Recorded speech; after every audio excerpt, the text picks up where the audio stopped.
Hi folks, so today we're going to look at how we can use op-amps to make a simple audio mixer.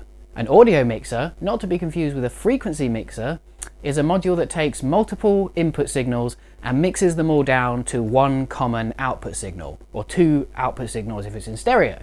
It does this by taking each signal separately, attenuating or increasing the gain, altering things like phase or balance again if it's in stereo, and then mixing it down to one output channel. So, let's start from the start here. How do we sum multiple inputs? So I imagine most of us have used circuits like this before as a kind of quick and dirty summing circuit. Works quite well. So what this actually gives you is the average of these two voltages, because you're getting half from one. This is acting as a voltage divider, and half from the other.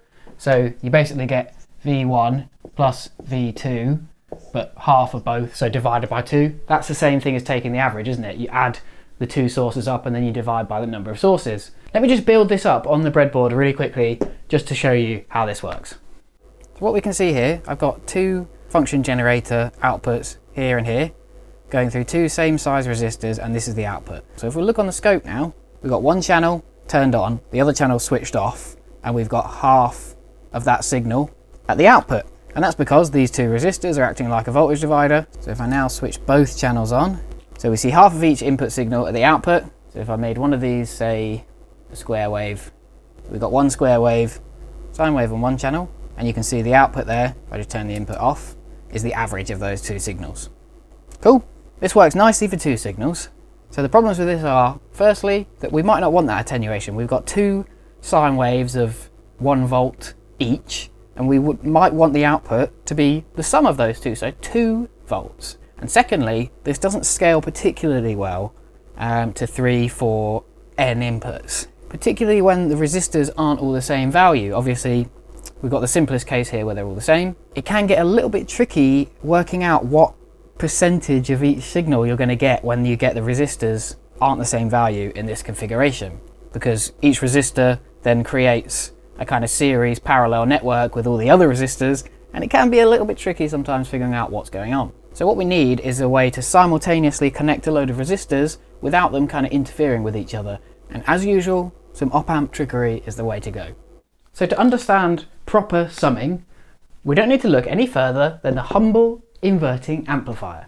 This is an inverting amplifier. Let me just do a quick recap of how this works, just for those of you who are a bit rusty. The important thing going on here is that firstly, we have negative feedback. So the output is fed back to the inverting terminal, and when we have negative feedback, the op-amp will do what it can to make these two inputs the same. Now we've grounded this input, so what the op-amp is going to try and do is make this input 0 volts or ground. When we're in this configuration, you sometimes see this inverting terminal called virtual ground, and that's why, because it's kind of making it look like ground. So let's just see what happens when we put some input signal in. I'm going to make both of these resistors 10k. So I'm not going to go into numbers here because the numbers aren't important. So we know V in, and we also know that this point is 0 volts. So we know that we have V in volts across this R1. And so we know then that that's going to cause some current. From Ohm's law, I in is V in over R1. And so that's one thing to note. The input impedance, or the resistance that this voltage source sees when it tries to input into this circuit, is just this 10k resistor. So that's interesting to know. Let's file that away for later. And we've also got some current that's proportional to the input voltage divided by this resistor. So there's a video I'll link up in the corner if you want to know more about this and, you know, all these op-amp golden rules as I refer to them. But there's another golden rule where we can usually assume that no current flows in or out of these inputs. So what happens then to this input current? It goes across here and it has nowhere else to go but go across this resistor here. So we had I in here, which was developed by the voltage V in, and then I in flowed this way and develops the same voltage across this resistor. And we know it has to be the same voltage because it's the same current and the same resistor. So if this always holds, then the voltage across this resistor has to be equal to V in.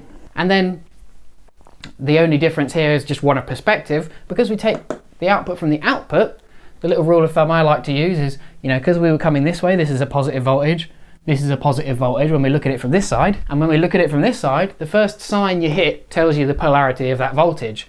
So this is a negative voltage. So you always have to be consistent with your sign convention. So if current goes this way, that develops a positive voltage. And so looking from this side, which is the output, the voltage is negative. So that's why we call this an inverting amplifier. Okay, so you might be thinking, this is very cool and interesting, but I don't see any summing going on. So the magic happens when we add multiple input resistors. So if I have this input resistor here, and I add another input resistor in parallel to it, connected up to this virtual ground, and I make this one equal to 10k as well. So now let's think about what happens when we inject two voltages in here. So as long as we're not overdriving the op-amp will always hold this point at 0. So if this point here is 0, this point here is also 0, of course, right? And that's because, remember, this point here is 0 and the op-amp wants to make these two things equal. So let's say we have V in 1 here and we have V in 2 here. Okay, so now we know this is just exactly the same as what we just looked at. So we've got 0 volts here and we've got V in 1 here. So we've got V in 1 volts across this resistor. And we've got the same thing here with V in 2, haven't we? And so these voltage drops are going to cause a current I1 here, we'll just call it, and I2 here, to flow this way. And again, let's remember, no current can flow in this input. So we've got two currents flowing into this node, and so the current that flows out of that node must be the sum of those two currents. So flowing out this way, or this way, but we know no current flows out this way, so it has to be out this way, is the sum of these two currents. And that's from Kirchhoff's current law, or KCL.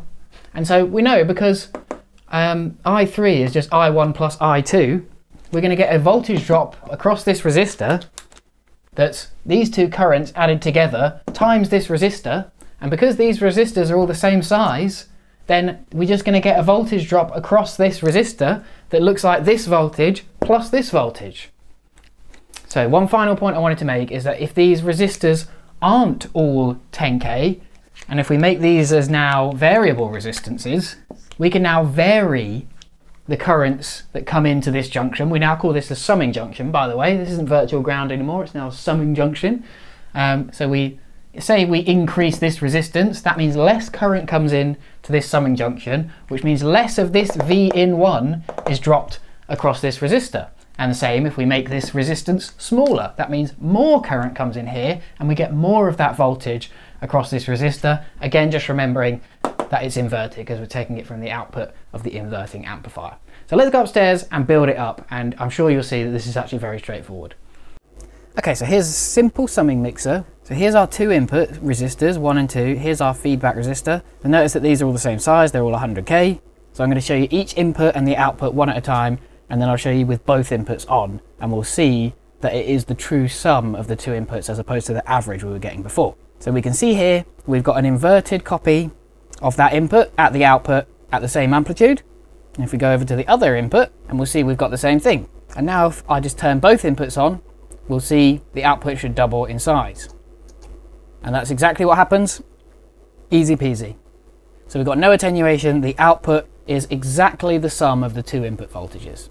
So now what I'm going to do is I'm going to walk us through designing one channel of a very simple mixer. You can copy this channel as many times as you like, and then you can feed those channels into a summing mixer, which is what we looked at the start of the video. Okay, so I'll start off by drawing the summing mixer up because that's what we already know we're going to have. So here's a simple summing mixer. We've looked at this already.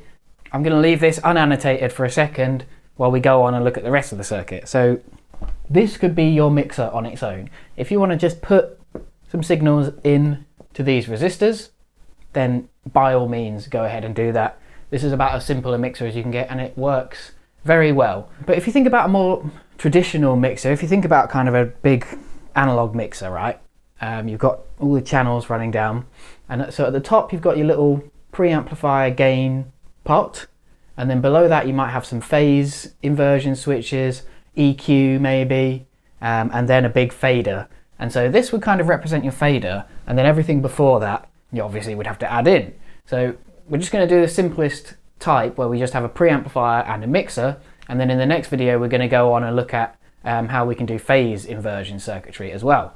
So there's obviously two ways. We could do the preamp, we could do it inverting or non-inverting. We'll look at both and we'll talk about why you might prefer one over the other. Okay then, so let's say you added a preamplifier stage here.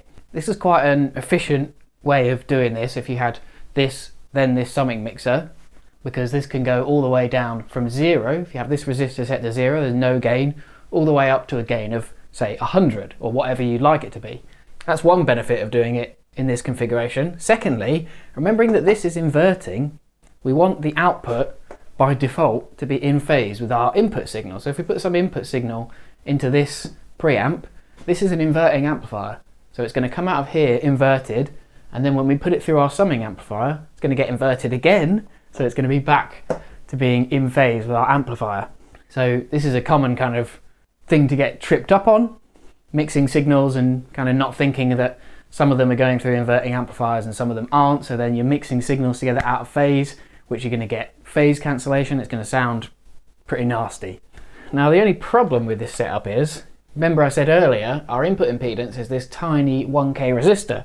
So the significance of that being that if we were driving it with some source, remembering our rule of 10 times, so if we wanted to connect some source resistance up here, this would have to have 100 ohms or less output impedance, which is not unheard of, but it's quite low. You want to be able to hook basically anything up to your preamplifier and not be worrying about it being loaded down by the low input impedance of your preamplifier. So all we're going to do here is we're going to add just a buffer here.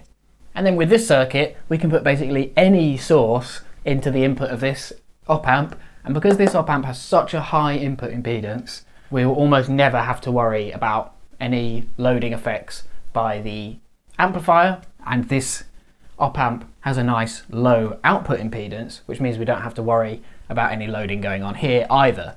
So having a buffer here helps so that we don't have to worry about this. Now what we could have done instead of using two op-amps with a buffer and an inverting amplifier is we can do something very similar with a non-inverting amplifier configuration. So if we do it this way, we have a different set of challenges because, firstly and most obviously, this is non-inverting and this is inverting. With no circuitry here to alter the phase, then the output by default is going to be out of phase with the input. Now if all of your channels are all non-inverting, then at the output of here they're all mixed together in phase, and then the output is just out of phase. So if you're not mixing this output with anything else, that doesn't really matter because the human ear can't tell the difference between just a simple phase inversion. It's only when you mix signals together that are out of phase that it matters. So that depends on your system if that matters or not.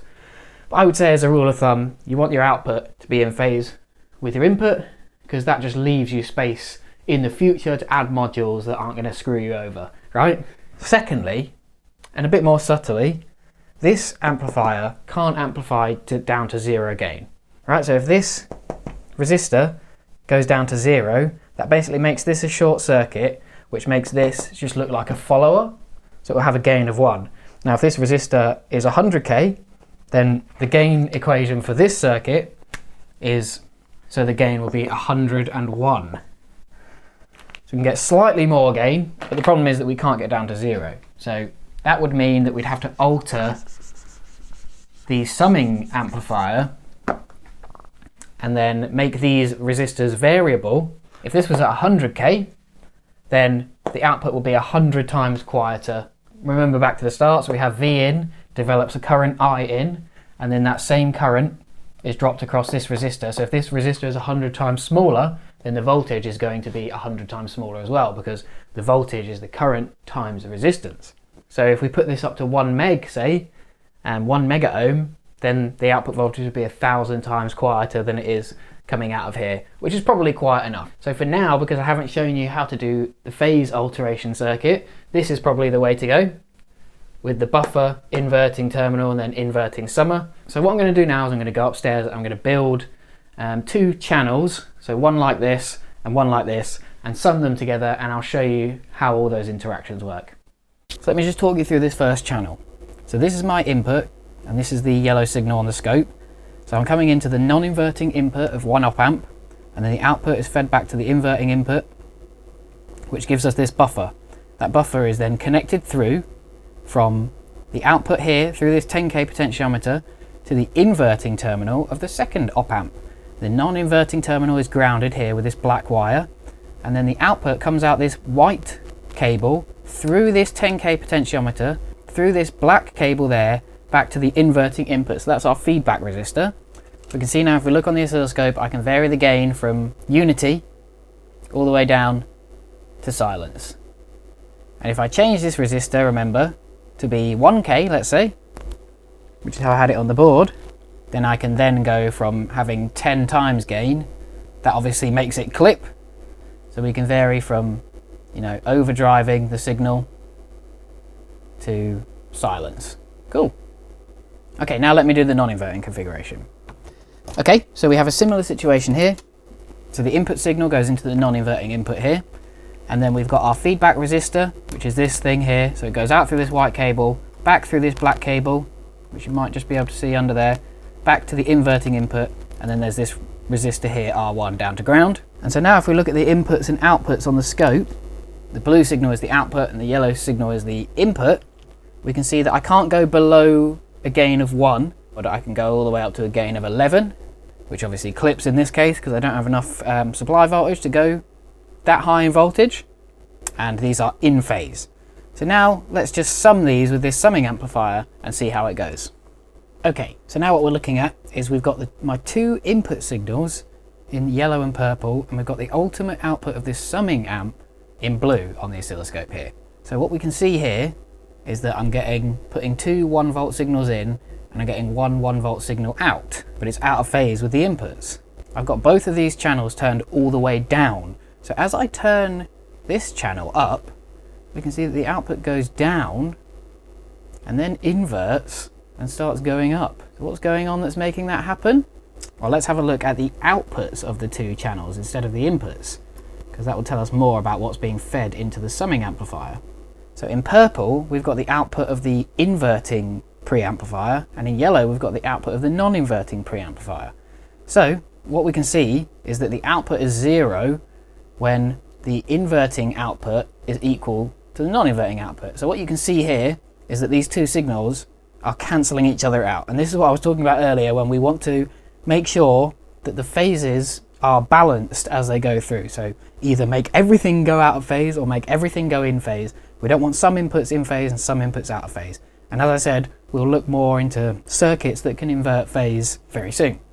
So what we can see here is that the summing amplifier is doing its job. And so I can turn the gain of this up, and as you expect, so the output of the preamplifier goes up and the output of the summing amplifier goes up linearly, so by the same amount. And as we can see here, these signals are being summed as well. So when they're exactly out of phase and the same amplitude, the output is 0, which is telling us that the summing amplifier is exactly summing those signals. And then obviously as we turn this signal up, the inverted signal is louder than the non-inverted signal by 1 volt. So the output of the summing amplifier shows 1 volt, exactly as we would expect. Okay, so just one last thing I wanted to go through here. So I've got a 500k pot going into my summing amplifier with a 1k resistor there as the feedback. So I'm just going to compare the output using the non-inverting configuration with the kind of fader, as I was talking about, compared to the inverting configuration where you don't need a fader. So let's go over that. So what I've done is I put in series with this 500k pot a 1k resistor, so that when the 500k pot is turned all the way to 0, it's got this 1k resistor, meaning the gain of the summing amplifier can't get any higher than 1, because we've already got all the gain coming from this stage. We don't want even more gain coming from the summing amplifier, because that just makes things a bit too complicated. But you can have it like that if you want. So if I turn the gain all the way down to 1, which is the lowest I can put it to, if I increase this to 100 millivolts per division, just so we can see nice and finely, now I'll turn this all the way down to 0.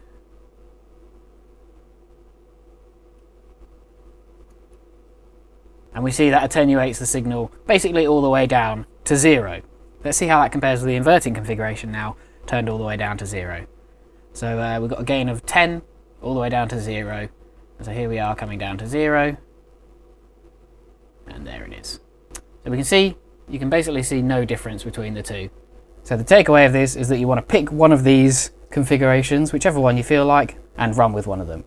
The only thing I'd be careful of, if you're capacitively coupling in directly onto the non-inverting terminal, which you will be if you're using the buffer or the non-inverting input, without having a path down to ground on the op-amp side of the capacitor, then what will happen is you will slowly introduce a DC offset. If you can see on the oscilloscope here, we've got a slight DC offset in this direction at the input. I'm monitoring the op-amp side of the input, and that's because I've told you before that we can usually assume that no current flows in or out of an op-amp. This is one of the times where we can't assume that. There is actually a tiny current flowing in or out, we're not sure which until we measure it, just to power the transistors at the input of the op-amp. And if you don't provide a path to ground on the op-amp side, then that current has to be supplied through this capacitor.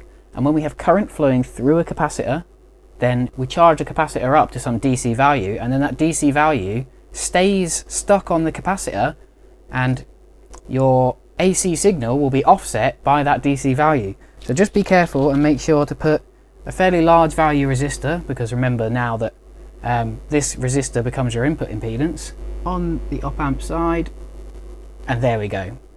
That bleeds off any charge that was built up, and now any current that wants to flow in or out of the input can go through ground and through this resistor, or if it's coming out of the input, it can go through this resistor and down to ground. So be careful of that, that's a classic trap. And so this seems like a good place to wrap up for today.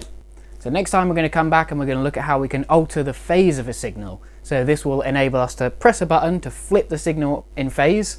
This will open up being able to design attenuverters as well, phasers, flanges, and all of that phasey stuff. If you enjoy my content and you want to help support me, you can go and check me out on Patreon, where I upload extra bonus videos and design videos and things like that, and also you get access to these videos before they go on YouTube. So if you enjoy my content, you want to help support me, that's the best way you can. If not, then make sure to like the video, subscribe, do all that stuff, but most importantly, come back next time and we'll be looking at phasers. So I'll see you then. Bye bye.